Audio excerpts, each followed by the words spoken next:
Hi everyone, I just want to say a couple of very short things, small sentences. Thank you all very much for coming to celebrate the launch of this book.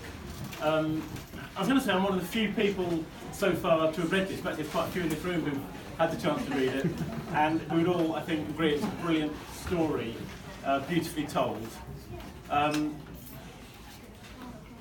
The amount of hard work and skillful, dedicated research went into this over a very large number of years, about 7 or 8 years, is the reason why I think it's told in such a clear and emotionally engaging way. And the person who's responsible for all that dedicated hard work is the star of this evening, Fletcher, or and Techman.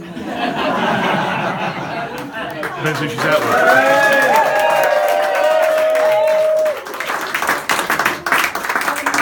Well, thank you very much everybody for coming tonight. I know that I've got a lot of competition this evening, so I'm very, very grateful everyone came early, and Gareth's a fan, so that's all right. I think most of you know a little bit about this story, because I've probably been banging on about it for years.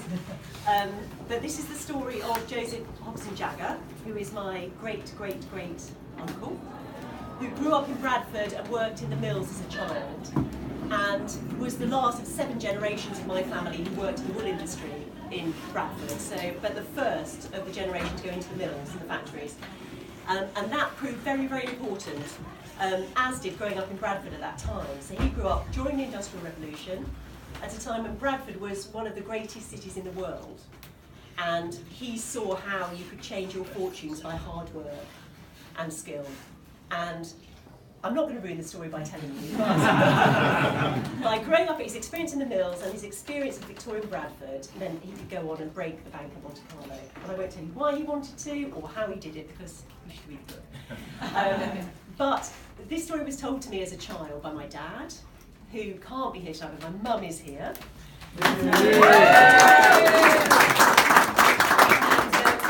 Dad researched this story all his life and got to a certain point, pre-internet, couldn't get any further, so I decided as a tribute to him to finish that story off. It has taken quite a long time to do that, and it was interesting that actually this is a case in point of a Victorian working class person whose life has been lost, and it's very, very common. Even somebody who's done an extraordinary thing like this, very, very hard to track down.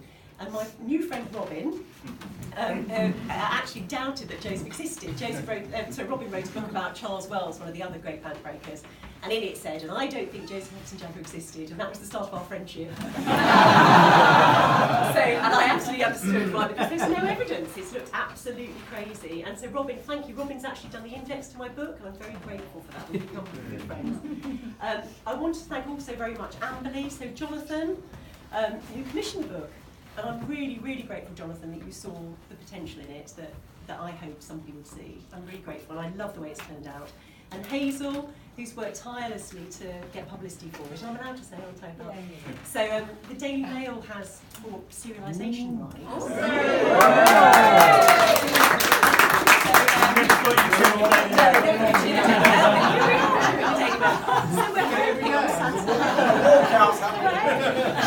So we're hoping on Saturday there'll be extracts published and possibly a reader offer, we're not sure, but so we're really excited about that. Thank you, Hazel. You're retiring.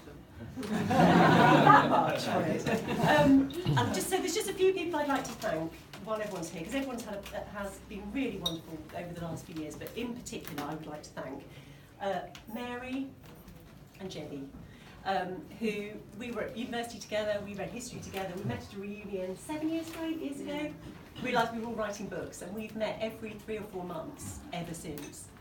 And if we hadn't had those terrible deadlines imposed on each other, I would never have finished this. So thank you, ladies, very much for forcing me to do that. Jo, where's Jo? Jo, for reading everything and giving me lots of lovely comments and being incredibly helpful, thank you. Jane,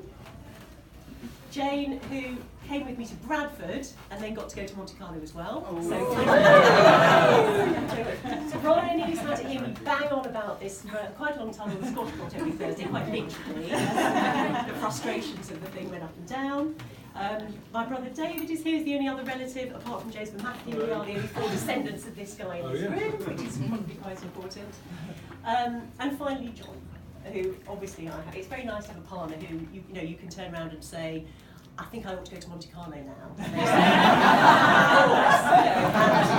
I think I ought to take 3 months off work now to finish this book because Jonathan's given me a deadline. Of course. And you know, who wakes up in the morning and says, I've been thinking about actually maybe you should say put this chapter before that chapter because that would work better. So thank you, John. I know without you this wouldn't have happened. So thank you so much.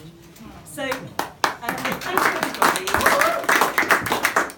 It's a very proud moment, and I'm very, very, very glad, thank you, that you're all here to share it with me. So, thank you so much.